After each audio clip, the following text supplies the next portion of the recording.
natirang update dun sa nanganak kong baboy ramo. Ayan po, hybrid po ang tatay nito, kaya ganito mga puti. Ito na po sila, siguro around mga 10 kg na siguro ito.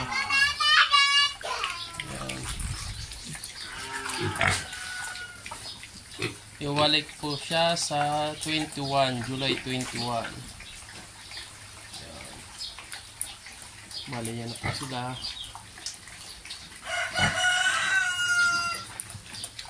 Mag 2 months na po sila sa July 21.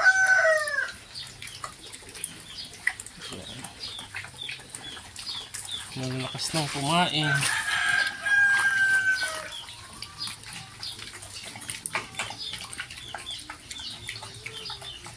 Yan po muna ang aking update dito sa aking munting backyard farming, Node Park backyard farming. Thank you, God bless, mabuhay.